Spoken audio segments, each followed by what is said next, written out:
Dans les années 70, il y a un premier journaliste qui atterrit en Martinique. Dans une discussion amicale, on lui dit « Va chez René, tu vas voir, il a un superbe rhum vieux ». Et donc le journaliste déguste ce rhum et lui écrit Rhum JM, le meilleur rhum vieux du monde.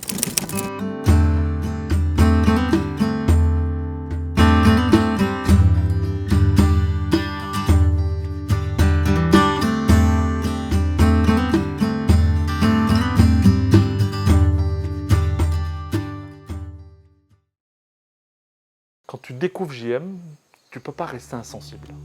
La particularité de notre petite distillerie, c'est qu'elle est nichée au pied de la montagne Pelée, dans un écrin de verdure tout juste fabuleux, avec une biodiversité incroyable. Et notre responsabilité, c'est de préserver cet écosystème. Il faut avoir les deux en même temps. Il faut avoir le soleil pour que la canne puisse être sucrée, mais il faut avoir la pluie pour faire pousser la canne. Donc la canne qu'on transforme et qu'on distille dans notre distillerie provient en totalité de la Martinique. Les 3/4 proviennent des environs immédiats de la distillerie. De chaque parcelle, je vois la distillerie quasiment.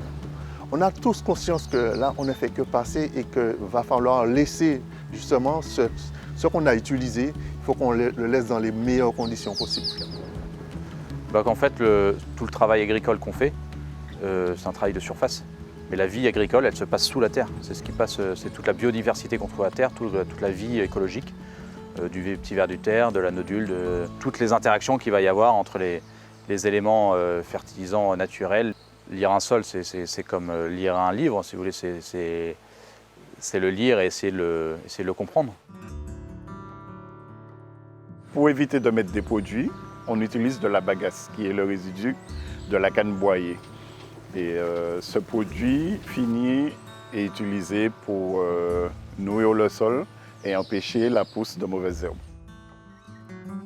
Faire pousser de la canne à sucre sur nos terrains avec des obligations, des contraintes, de la responsabilité d'amener de la meilleure canne à sucre possible au sein de notre distillerie. Et puis cette distillerie va nous servir à transformer, à sublimer cette matière première. Mon père était distillateur et maître de chai, et après j'ai pris la relève. Et il était très fier de voir que moi j'ai continué ce travail. Il disait la distillation, ça ne se fait pas comme ça. C'est comme une clarinette, plus on cherche, plus on trouve des notes. Pour créer un rhum, typiquement, il faut beaucoup de patience déjà. C'est un temps de vieillissement qui dure minimum 3 ans pour un rhum vieux. Donc il faut de la patience, beaucoup de passion, puisqu'on ne fait pas ces métiers si on n'a pas envie. Et beaucoup d'humilité aussi. Si le rhum est harmonieux, si les notes aromatiques évoluent lentement, tranquillement et de façon subtile, tout ensemble, là c'est parfait.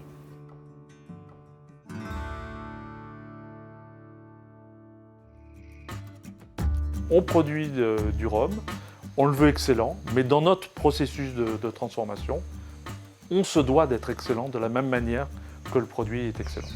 C'est notre obligation. On a 3 déchets avec des volumes, des masses relativement importants.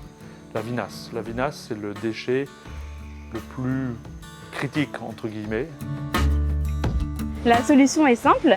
Donc, il s'agit d'envoyer les vinasses dans un bassin d'aération dans lequel se trouvent les bactéries, donc des micro-organismes qui vont se nourrir de cette matière organique. L'eau va être envoyée donc, sur des filtres plantés de végétaux.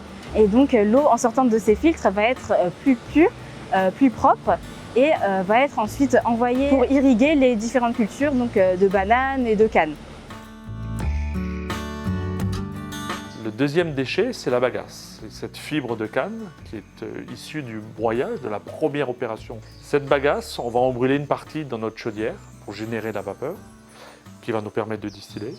Et la deuxième partie va être soit envoyée dans une centrale de cogénération voisine pour produire l'électricité, ou soit on va pouvoir en faire un compost. Puis le dernier déchet se situe au niveau de la chaudière, puisqu'on va piéger les cendres et on va piéger les poussières pour pouvoir restituer au sol également de la potasse de façon tout à fait naturelle. est complètement dans une économie circulaire. Je prélève, je transforme, je produis et je redonne. Et recommence en permanence de façon circulaire. L'amateur de JM, il doit avoir, je dirais, le sentiment que derrière cette bouteille, il y a des hommes et des femmes qui ont produit un produit d'excellence, mais qui est excellent dans tous les sens du terme. Que tous les points critiques ont été étudiés et que quand il met cette bouteille, quand il ouvre cette bouteille pour ses amis, il soit fier de cette bouteille comme nous on a été fiers de la produire. C'est toutes les équipes de JM qui font la renommée de la marque et c'est nous qui écrivons les pages en fait de la distillerie.